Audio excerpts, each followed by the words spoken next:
السلام عليكم ورحمة الله وبركاته.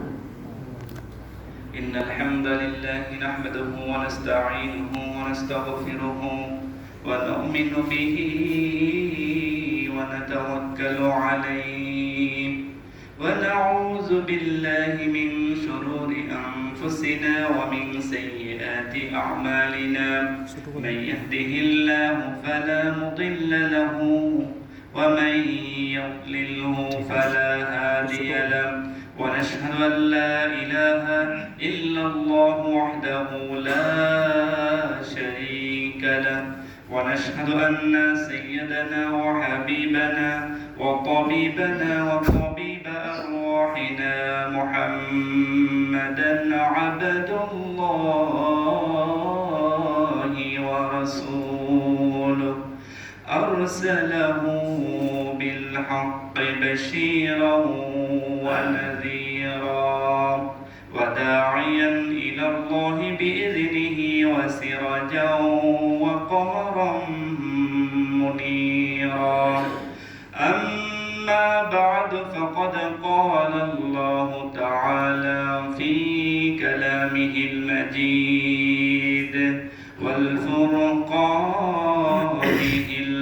الحميد: أعوذ بالله من الشيطان الرجيم. بسم الله الرحمن الرحيم.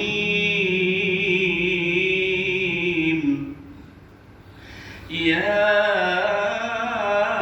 أيها الذين آمنوا اتقوا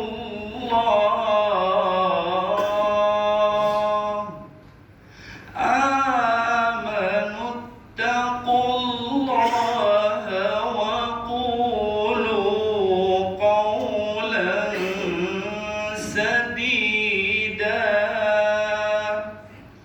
يصلح لكم أعمالكم ويغفر لكم ذنوبكم، ومن يطع الله ورسوله فقد فاز فوزا عظيما.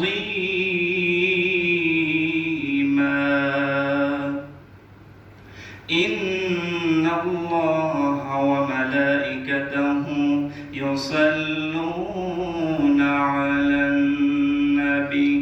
يا أيها الذين آمنوا صلوا عليه وسلموا تسليما. اللهم صل على سيدنا مولانا محمد وعلى آل سيدنا مولانا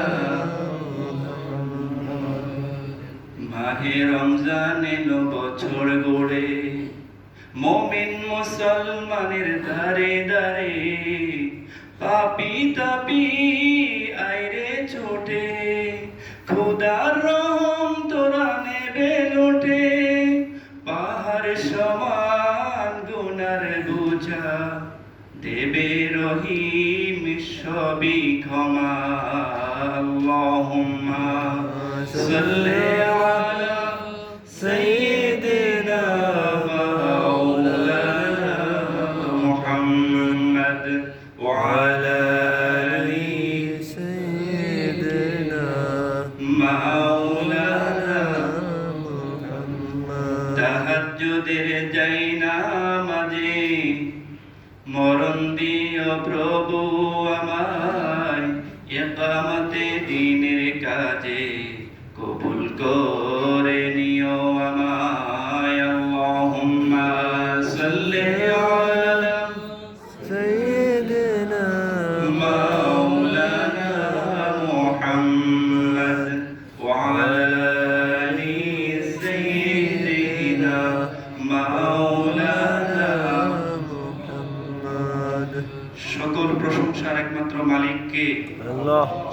আল্লাহর জন্য সবাই পড়ছি কালিমাতুশ শুকর আলহামদুলিল্লাহ। আলহামদুলিল্লাহ। বলেন আল্লাহু আকবার। আল্লাহু আকবার। কাবীরা কাবীরা। আলহামদুলিল্লাহি কাসীরা কাসীরা। সুবহানাল্লাহি সুবহানাল্লাহি বুকরাতাও ওয়া আসীলা। ওয়াসিলা। আমরা প্রশংসা করলাম কার? আল্লাহ। আল্লাহর প্রশংসা করে খুশি না বেজার? খুশি। খুশির সাথে আরেকবার বলেন তো আল্লাহু আকবার। আল্লাহু আকবার। সম্মানিত হাজিরিন, পবিত্র মাস মাহ রমজানের অপেক্ষায় ছিলাম। মাহ রমজানের রহমতের 10 দিন আমাদের থেকে অতিবাহিত হয়েছে। ধীরে ধীরে মাহ রমজান আমাদের থেকে বিদায় নিয়ে যাবে। জানি না আমরা সফল শ্রেণীর অন্তর্ভুক্ত হতে পারি কিনা, আমাদের গুনাহগুলোকে আমরা মাফ করতে পারি কিনা। রমজান আসবে, রমজান চলে যাবে, কিন্তু আমরা যদি আমাদের গুনাহগুলোকে মাফ করতে পারি তাহলে আমরা সফল হয়ে যাবে। জোরে বলেন সুবহানাল্লাহ। সম্মানিত হাজিরিন, আমরা আজকে নামাজ পড়তে এসেছি মহান রবের সন্তুষ্টির জন্য। আল্লাহ রাব্বুল আলামিন আমাদেরকে মহব্বত করেন, আমাদেরকে ভালোবাসেন। আল্লাহ পাক যে আমাদেরকে সৃষ্টি করেছেন, সৃষ্টির পিছনে একটা কারণ আছে না নাই? কথা বলেন, আছে না নাই? আগে সৃষ্টি না আগে উদ্দেশ্য? বলেন তো দেখি। আগে হচ্ছে কি? উদ্দেশ্য। আপনি একটা বাড়ি বানাবেন, বাড়িটা বানাবেন শুধু নিয়ত এটা নাকি বাড়িতে বসবাস করব এই নিয়তে? তাহলে আগে হচ্ছে উদ্দেশ্য, তারপরে কি? সৃষ্টি, তারপরে সেই কাজ, তারপরে তৈরি করা। তেমনি ভাবে আল্লাহ রাব্বুল আলামিন আমাদেরকে যে উদ্দেশ্যে সৃষ্টি করেছেন, কুরআনুল কারীমের 51 নম্বর সূরা সূরাতুজ জারিয়াতের 56 নম্বর আয়াতের মধ্যে রব্বুল আলামিন বলেন, ওয়া মা খালাকাতুল জিন্না ওয়াল ইনসা ইল্লা লিয়াবুদুন।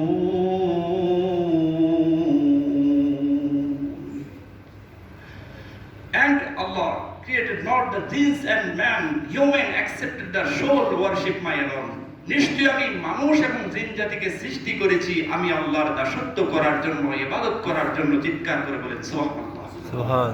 তাহলে ইবাদত করতে হবে কার সন্তুষ্টির জন্য? আল্লাহ। উদ্দেশ্যটা ছিল ইবাদত করার জন্য। আবার কোরআনুল কারীমের 2 নম্বর সূরা সূরাতুল বাকারা এর 21 নম্বর আয়াতের মধ্যে রব্বুল আলামিন বলে দিয়েছেন, ইয়া আইয়ুহান নাসু উবুদু রাব্বাকুমুল্লাযী খালাকাকুম ওয়াল্লাযীনা মিন ক্বাবলিকুম লাআল্লাকুম তাত্তাকুন। O mankind, worship your lord. Allah পাক বলেন, হে মানুষ সকল, আমি তোমাদেরকে সৃষ্টি করেছি মহান রবের ইবাদত করার জন্য। তোমাদেরকে সৃষ্টি করেছি এবং তোমাদের পূর্ববর্তী যে সমস্ত জাতি অতিবাহিত হয়েছে তাদেরকে আমি সৃষ্টি করেছি আমি আল্লাহর ইবাদত করার জন্য। আর ইবাদতের মাধ্যমে তোমরা তাকওয়া, পরহেজগারিতা অর্জন করতে পারবে। জোরে বলেন সুবহানাল্লাহ। তাহলে ইবাদতের মাধ্যমে কার ভয় অন্তরের মধ্যে জাগ্রত হয়? আল্লাহর ভয় জাগ্রত হয়। এজন্য আল্লাহ বলে দিয়েছেন যে ইবাদতের মাধ্যমে, মহান রবের ইবাদতের মাধ্যমে তাকওয়া অর্জন হয়, পরহেজগারিতা আপনার মধ্যে আমার মধ্যে চলে আসবে। জোরে বলেন সুবহানাল্লাহ। আবার এই রোজা রাখলে তাকওয়া বৃদ্ধি পায় কি পায় না বলেন? আল্লাহ রাব্বুল আলামিন 2 নম্বর সূরা সূরাতুল বাকারা এর 183 নম্বর আয়াতের মধ্যে জানিয়ে দিয়েছেন, ইয়া আইয়ুহাল্লাযীনা আমানু কুতিবা আলাইকুমুস সিয়ামু কামা কুতিবা আলাল্লাযীনা মিন ক্বাবলিকুম লাআল্লাকুম তাত্তাকুন। All who believe, observing a sound, the fasting, তোমাদের উপর রোজা ফরজ করা হয়েছে। Prescribed as it was prescribed for those before you made that al-muttaqin.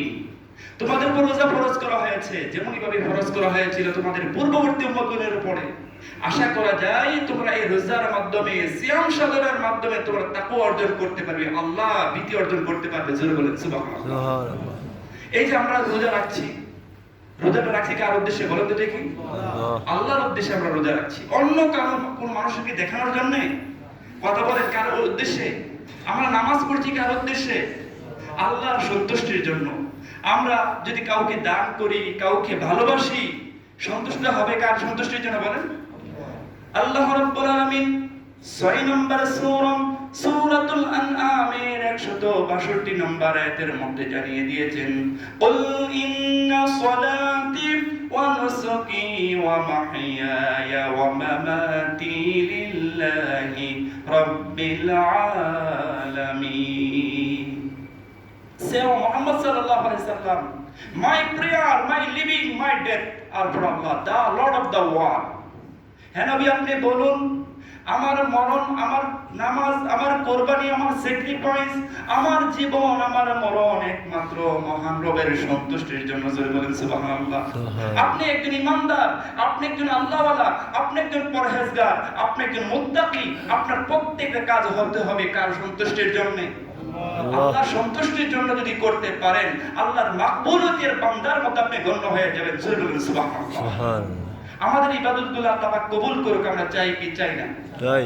নাকি আসলাম আর গেলাম। ওই যে কামার যখন কাজ করে দেখেন, লোহার মধ্যে পিটে, লোহার মধ্যে একটা প্রতিধ্বনি বের হয়, সেই আওয়াজ হয়। আমরা এই রকম ইবাদত করতে চাই না। আমাদের প্রত্যেকটা রুকু, প্রত্যেকটা সিজদা, প্রত্যেকটা সিয়াম সাধনা, প্রত্যেকটা দান আল্লাহ পাকের মাকবুলিয়তের দরবার যেন কবুল হয়ে যায়। জোরে বলেন আমিন। আর লাগবে কি? আল্লাহর সন্তুষ্টি লাগবে। কি লাগবে বলেন? আল্লাহর সন্তুষ্টি নিয়ে যদি করতে পারি, আল্লাহ পাকের মাকবুলিয়তের দরজায় পৌঁছে যাবে, আর আপনার মর্যাদা আল্লাহ পাক বাড়িয়ে দিবেন। জোরে বলেন সুবহানাল্লাহ। এজন্য এই রমজান, মাহে রমজান হচ্ছে তার অন্যতম মাধ্যম। কারণ রাসূল সাল্লাল্লাহু আলাইহি সাল্লাম মদিনার টাওয়ার থেকে হাদিস সেন্ড করে দিয়েছেন, মান সামা রমাদান ঈমানান ওয়া ইহতিসাবান গুফিরা লাহু মা তাকাদ্দামা মিন যামবি। জোরে বলেন সুবহানাল্লাহ। যে ব্যক্তি আল্লাহর সন্তুষ্টির জন্য ঈমান এবং ইহসানের সাথে সিয়াম সাধনা পালন করে, তার পূর্ব এবং পরের সমস্ত গুনাহ মাফ করে দেন। সুবহানাল্লাহ বলেন। আমাদের গুনাহ আছে না নাই? কথা বলেন, আছে না নাই? নাকি কেউ আমরা বলতে পারবো হুজুর একটা গুনাহও করি নাই, এরকম কেউ আছে? কেউ বলতে পারবে? আল্লাহর ওলি, একবার বড় বুজুর্গ ব্যক্তিও বলা সম্ভব নয় যে আমার হুজুর গুনাহ নাই, কথা বলতে পারবে কেউ? নবী আলাইহিস সালাম ছিলেন মাসুম, কিন্তু এজন্য আল্লাহ বলে দিয়েছেন, যে ব্যক্তি আল্লাহর সন্তুষ্টির জন্য ইহমান এবং ইহসানের সাথে আল্লাহর সাথে রোজা রাখে, আল্লাহর সন্তুষ্টির জন্য রোজা রাখে, তার পূর্বে এবং পরের সমস্ত গুনাহ আল্লাহ কি করে দিবেন? ক্ষমা করে দিবে। দেখছেন? আবার অন্য হাদিসে বলে দিন, মান কামা রমাদান ঈমানান ইহতিসাবান গুফিরা লাহু মা তাকাদ্দামা মিন যামবি। রাসূল সাল্লাল্লাহু আলাইহি সাল্লাম বলেন, আমরা যে লাইলাতুল কিয়ামুল লাইল পড়ি, তারাবির নামাজ পড়ি, বিশ্বনবী সাল্লাল্লাহু আলাইহি সাল্লাম বলে দিয়েছেন, ঈমানের সাথে ইহসানের সাথে যে ব্যক্তি রাতে, গভীর রাতে দাঁড়িয়ে দাঁড়িয়ে মহান রবের ইবাদত করবে, নামাজ আদায় করবে, তার গুনাহগুলোকেও maaf করে দিবেন কি? দেখছেন? বুখারী মুসলিমের হাদিস, লা বেজালা ফিহি, কোনো বেজাল নাই, আপনার পূর্বে এবং পরের গুনাহগুলো maaf করে দিবেন। আবার আরেকটা হাদিসে এসেছে, মান সামা ইয়াওমান ফি সাবিলিল্লাহি বা'দাল্লাহু ওয়াজহাহু আনিন নার। যে ব্যক্তি একদিন আল্লাহর সন্তুষ্টির জন্য রোজা রাখে, কয়দিন?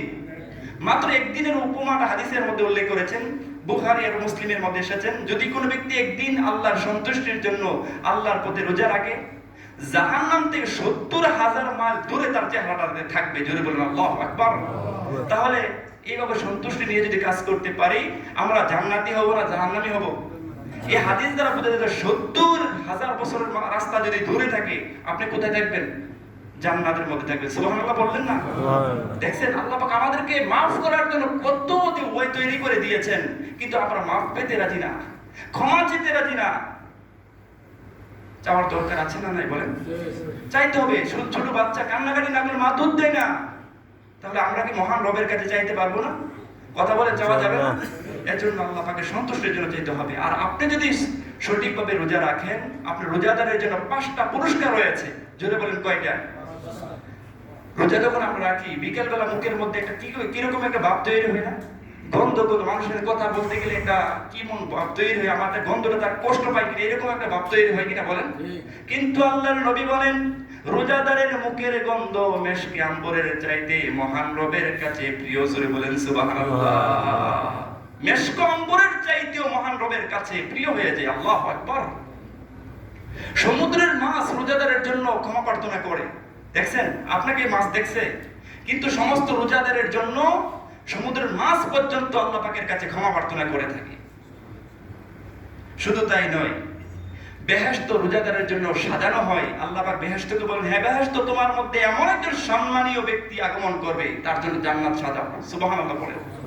আমরা মহান অতিথি যখন আসে, তার জন্য কত সুন্দর স্টেজ, কত লাল গালিচার ব্যবস্থা করা হয়।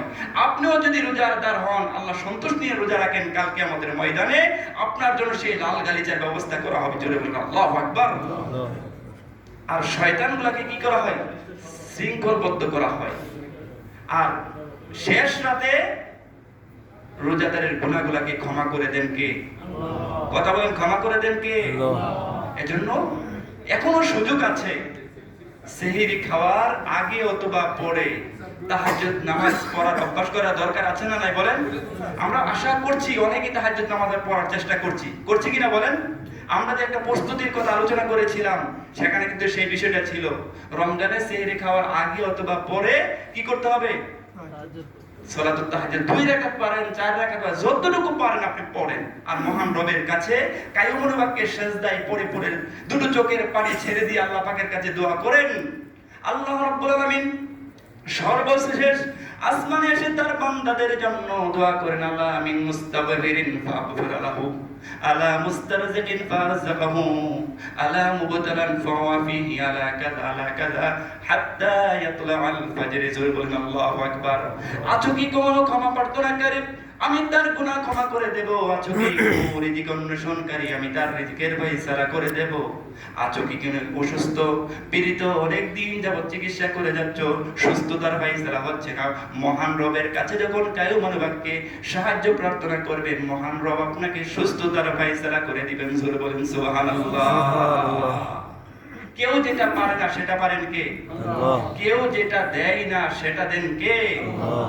দেখছেন, মহান রব আমরা পেয়েছি, যার কোনো শেষ নাই, যার কোনো সীমা নাই, যার কাছে চাইলে কেউ হতাশ হয়ে ফিরে আসে না। আমি আপনার কাছে চাইলাম, হতাশ হওয়ার সম্ভাবনা আছে না নাই? ফিরিয়ে দিতে পারে কি পারে না? সন্তান বাবার কাছে চাই, ফিরিয়ে দেয়। কিন্তু মহান রব, মা ঘুমা, বাবা ঘুমা, সবাই ঘুমিয়ে যায়, কিন্তু মহান রব কি ঘুমান? কথা বলেন, ঘুমান? লা তাখুযুহু সিনাতু ওয়ালা নাওম। তাকে তন্দ্রা এবং নিদ্রা তাকে স্পর্শ করে না। মহান রবে তন্দ্রা এবং নিদ্রা স্পর্শ করে না। মুসা আলাইহিস সালাম বলেছেন, আল্লাহ আপনি কি ঘুমান না? মুসা আলাইহিস সালাম যখন, তোমার কি একটু ডাউট আছে? একটা গ্লাস নিয়ে তুমি দাঁড়িয়ে যাও। গভীর রাত যখন হলো, মুসা আলাইহিস সালামের তন্দ্রা আসে না নাই বলেন? তন্দ্রা এসেছে, হঠাৎ করে হাত থেকে গ্লাসটা পড়ে চৌচির হয়ে গেল, ভেঙে গেল।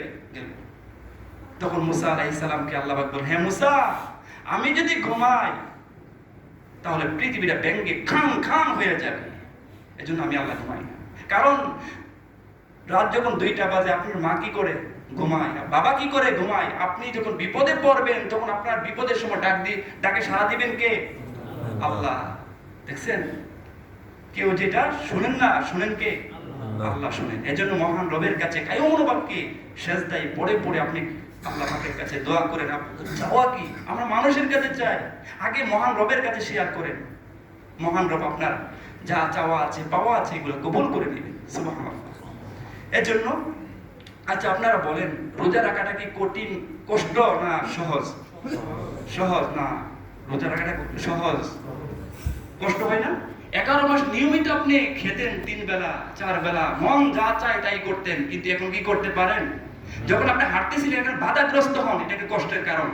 তেমনি ভাবে রোজা রাখাটা কষ্ট, এটা আল্লাহ পাক বলে দিয়েছেন কষ্ট। কারণ একটা অভ্যাসকে চেঞ্জ করতে গেলে কষ্ট হবেই।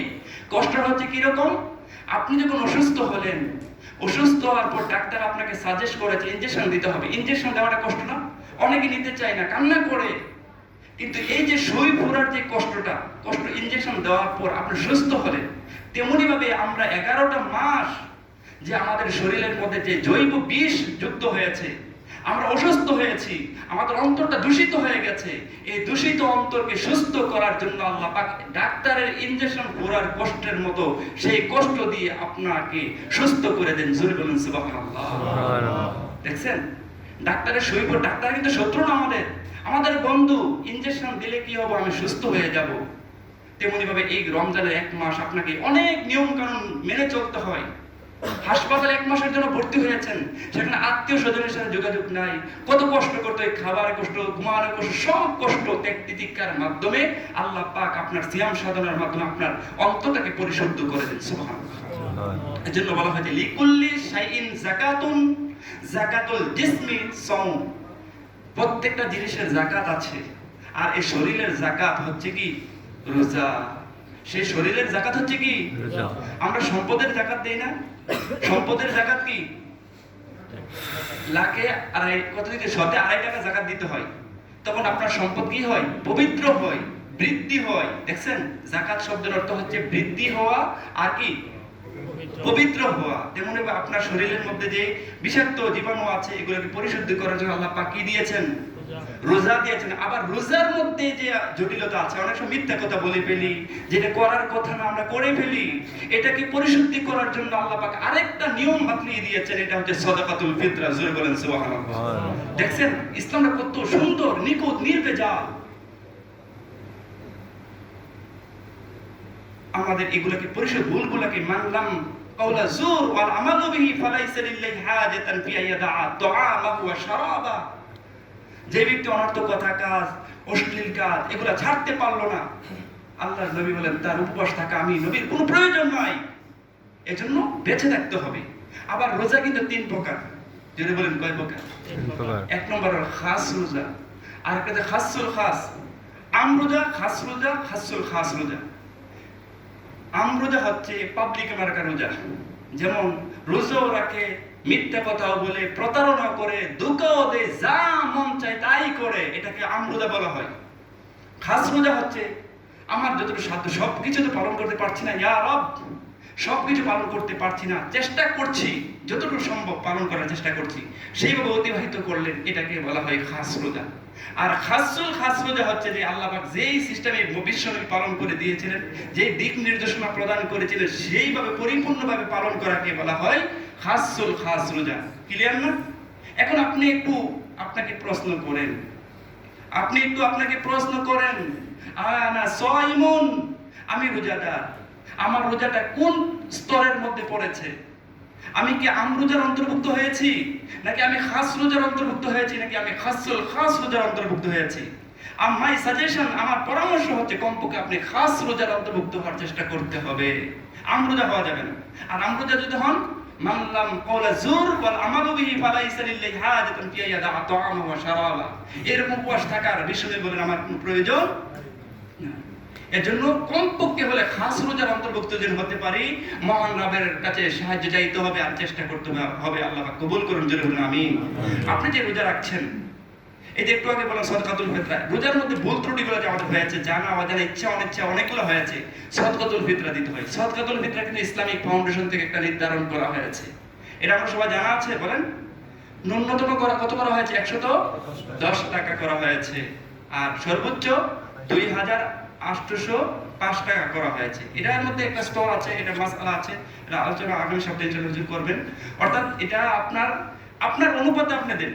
আগে কিন্তু আজ থেকে 10 বছর আগে আমরা সাদকাতুল ফিতরা শুনতাম যে এত টাকা, 60 টাকা, আর এখন কিন্তু শুনে 2টা স্তরে, প্রত্যেকের অবস্থান অনুপাতে। আপনি মনে করেন যে গম দিয়ে যদি দেন, আদার্স হাদিসে বলা হয়েছে যে আদার্স হচ্ছে 1 কেজি 650 গ্রামের ওজন যত আসে তত আপনাকে সাদকাতুল ফিতরা জনপ্রতি দিতে হয়। আর গম, খেজুর, জব এগুলা দিয়ে যদি দিতে চান, গম ছাড়া এগুলো বাকি অন্যগুলো খেজুর দিয়ে দিতে চান, কিশমিশ দিয়ে দিতে চান, পনির দিয়ে দিতে চান, তাহলে আপনাকে 3 কেজি 300 গ্রাম ওজনে যতটুকু আসে সেই পরিমাণ দিতে হবে। এই হিসাবে অনেক ফুকাহায়ে কেরাম, অনেক স্কলাররা বলেছেন যে আপনি মনে করেন খেজুর আপনার অভিরুচি হচ্ছে 150 টাকার খেজুরের কেজিটা খেতে চান, সেই অনুপাতে আপনি দিতে পারেন। আপনি কিশমিশের কেজি এটা খান, এই হিসাবে দিতে পারেন। আর কেউ পছন্দ করে 1600 টাকার কেজি খেজুর পছন্দ করেন, সেই অনুপাতে 3 কেজি 300 গ্রামের ওজনে যত আসে সেই পরিমাণ আপনি কি করতে পারেন? সাদকাতুল ফিতরা পরিশোধ করতে পারেন। এটা ইখতিয়ার, কিন্তু সর্বন্যূনতম 110 টাকা, সর্বোচ্চ 2805 টাকা নির্ধারণ করেছেন ইসলামিক ফাউন্ডেশন। আরেকটা হাদিস, রাসূল সাল্লাল্লাহু আলাইহি সাল্লাম যে কথাটা বলেছিলাম, রমজান মাসের মর্যাদা কম না বেশি? বেশি হওয়ার কারণটা কিন্তু আমরা প্রস্তুতির মধ্যে বলেছিলাম, কি বলেছিলাম, রমজানের মূল আকর্ষণ হচ্ছে রমজানের শেষ দশক বেজোর রাতগুলোকে তালাশ করা। রাসূল সাল্লাল্লাহু আলাইহি সাল্লাম বলে দিয়েছেন, তাহাররু লাইলাতুল কদরি বিল ফিত্রি মিনাল আশরিল আওয়াখির মিনার রমাদান। তোমরা রমজানের শেষ দশকের বেজোর রাতগুলোকে লাইলাতুল কদর তালাশ করো। কুরআনের নাজিলের কারণে রমজান মাসের শ্রেষ্ঠত্ব হয়েছে। রাসূল সাল্লাল্লাহু আলাইহি সাল্লাম বলে দিয়েছেন কখন নাজিল হয়েছে, রমজানের শেষ দশকের বেজোর রাতগুলোকে তালাশ করার কথা বলেছেন। যদি লাইলাতুল কদরের ফজিলত পেতে চান, সকল প্রকার ঝামেলা ব্যস্ততাকে একটু গুছিয়ে এই রাতগুলোতে ইবাদতের মাধ্যমে কাটানোর চেষ্টা আমরা প্রত্যেকে করব। সামনে আমাদের চলে আসতেছেন, এই তারিখগুলো আমরা বলেছিলাম যে আপনি চিহ্নিত করে নিন। আমি আবার উল্লেখ করে দিচ্ছি, 22, 24, তারপর 26, 28, 30, এই 5টা রজনী হচ্ছে বেজোর রাত। এই রাতগুলোতে আমরা ইনশাআল্লাহ ইবাদতের মাধ্যমে মহান রবের সন্তুষ্টি অর্জন করে যে লাইলাতুল কদরের যে ফজিলত আছে, সেই ফজিলত যেন অর্জন করতে পারি, সেই তৌফিক যেন আল্লাহ পাক আমাদেরকে দান করেন, জোরে বলুন আমিন। আবার শেষ রমজানের ইতিকাফের বিধান রয়েছে। হাদিসের মধ্যে এসেছে, মানি ইতিকাফা 10 মিনার রমাদান কাহাজ্জাতাইনি ওয়া কাউমরাতাইন। রাসূল সাল্লাল্লাহু আলাইহি সাল্লাম বলেছেন, যে ব্যক্তি রমজানের শেষ দশকে 10 দিন কি করে ইতিকাফ করে, সে যেন 2টা কবুল হজ, 2টা উমরা হজের সওয়াব তার আমলনামার মধ্যে আল্লাহ পাক দান করে দিবেন। দেখছেন অনেক মর্যাদা রয়েছে। আর যারা ইতিকাফের মধ্যে বসে, তাদের থেকে লাইলাতুল কদরটা ছোটার সম্ভাবনা নাই। এজন্য আল্লাহর এক শ্রেণীর বান্দা আছে, পুরো রমজান মাসে লাইলাতুল কদর পাওয়ার জন্য ইবাদতের মাধ্যমে অতিবাহিত করার চেষ্টা করে।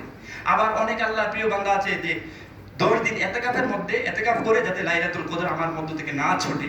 এজন্য আসুন আমরা যারা নিয়ত করেছি, নিয়ত করা ইতিকাফ অর্জন করতে পারি, চেষ্টা করব। দোয়া করেন, চেষ্টা করেন, কবুল হোক আর না, কবুল করার মালিক কিন্তু আল্লাহ। এজন্য